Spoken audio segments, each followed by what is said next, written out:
செந்தில் பாலாஜி எந்த நேரத்திலையும் கைது செய்யப்படலாம். தீவிரமா காய் நகர்த்துற விஜய், போலீஸ் காட்டுற வேகம். திமுகவை சேர்ந்த மாஜி அமைச்சர் செந்தில் பாலாஜி எந்த நேரத்திலையும் கைது செய்யப்படலாம் அப்படின்னு தகவல்கள் வருது. தாவேக ஆட்சியை கவிழ்க்க சதி செய்யறதா சொல்லி அவரை கைது செய்ய காய்கள் நகர்த்தப்பட்டு வரதா சொல்லப்படுது. தமிழகத்துல தற்போதைய ஆட்சியை கவிழ்க்க சதி திட்டம் தீட்டினதா எழுந்த புகார்ல முன்னாள் திமுக அமைச்சர் செந்தில் பாலாஜி அப்புறம் அவரோட சகோதரர் அசோக் குமார் இவங்களுக்கு சென்னை காவல்துறை சம்மன் அனுப்பியிருக்கு. ஏற்கனவே திங்கட்கிழமை வரைக்கும் சம்மனுக்கு பதில் கொடுக்க நேரம் இருக்கக்கூடிய நிலையில திடீர்னு அவங்க 2 பேரும் வெளிநாடுகளுக்கு தப்பிச் செல்வதை தடுக்கக்கூடிய வகையில லுக் அவுட் நோட்டீஸும் பிறப்பிக்கப்பட்டிருக்கு. போலீஸ் இதுல அதீத வேகம் காட்டி வருது. போலீஸ் காட்டக்கூடிய வேகத்தை வச்சு பாக்குறப்போ செந்தில் பாலாஜி சீக்கிரமா கைது செய்யப்படலாம் அப்படின்னும் கோட்டை தரப்பு வட்டாரங்கள் தெரிவிக்குது. முதல்வர் விஜயும் செந்தில் பாலாஜியை கைது செய்யறதுல மும்மரமா இருக்கிறதா சொல்லப்படுது. சென்னை அரும்பாக்கத்தை சேர்ந்த திருநாவுக்கரசு அப்படிங்கிறவரு கருத்து கணிப்பு நிறுவனம் அப்புறம் யூடியூப் சேனல் ஒன்ன நடத்திட்டு வராரு. இவரும் திருச்சியை சேர்ந்த நரேஷ் அப்புறம் சென்னையை சேர்ந்த தியாகராஜன் அப்படிங்கிறவரும் இணைஞ்சு கிருஷ்ணகிரி மாவட்டம் ஊத்தங்கரை தொகுதி அதிமுக சட்டமன்ற உறுப்பினர் இளையராஜா கிட்ட பேச்சுவார்த்தை நடத்தினதா சொல்லப்படுது. சட்டமன்றத்துல சபாநாயகருக்கு எதிராக வாக்களிக்க எம்எல்ஏ இளையராஜாவுக்கு 25 கோடி தரதா இவங்க பேரம் பேசியிருக்காங்க.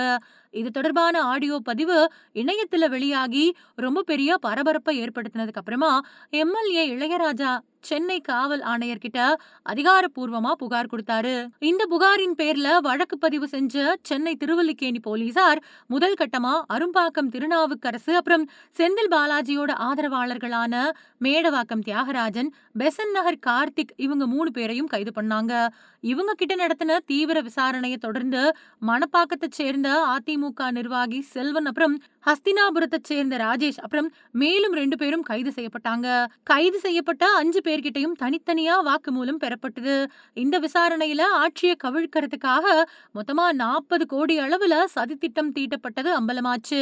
அது மட்டும் இல்லாம இந்த ஒட்டுமொத்த சதித்திட்டத்துக்கும் பின்னணியில மாஸ்டர் மைண்டா செயல்பட்டது முன்னாள் அமைச்சர் செந்தில் பாலாஜி அப்புறம் அவரோட சகோதரர் அசோக் குமார் தான் அப்படின்னும் கைது செய்யப்பட்டவங்க வாக்குமூலம் கொடுத்திருக்காங்க. இந்த வழக்குல தான் செந்தில் பாலாஜிய கைது செய்ய விஜய் திட்டமிட்டிருக்காராம். இந்த மாசம் விஜய் கரூர் போறாரு. அதோட எம்.ஆர். விஜயபாஸ்கர் அதிமுகவிலிருந்து வெளியேறி கரூர் எம்எல்ஏ பதவியை ராஜினாமா செஞ்சு தாவேகாவில இணைஞ்சிருக்காரு. இதனால கரூருக்கு இடைத்தேர்தல் வரப்போகுது. தன்னோட கரூர் பயணம் கரூர் இடைத்தேர்தலுக்கு முன்னாடியே செந்தில் பாலாஜியை கைது செய்ய விஜய் திட்டமிட்டு இருக்கிறதா சொல்லப்படுது.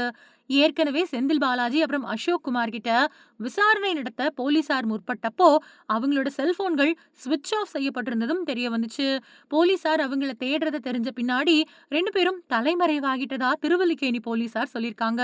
தலைமறைவா இருக்கக்கூடிய 2 பேரையும் பிடிக்க போலீசார் தீவிர தேடுதல் வேட்டையில ஈடுபட்டிருக்காங்க.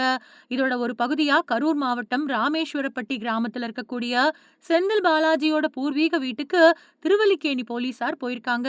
அங்க செந்தில் பாலாஜியோட அப்பா வேலுச்சாமி அப்புறம் அம்மா பழனியம்மாள் இவங்ககிட்ட சம்மன் வழங்கப்பட்டுச்சு.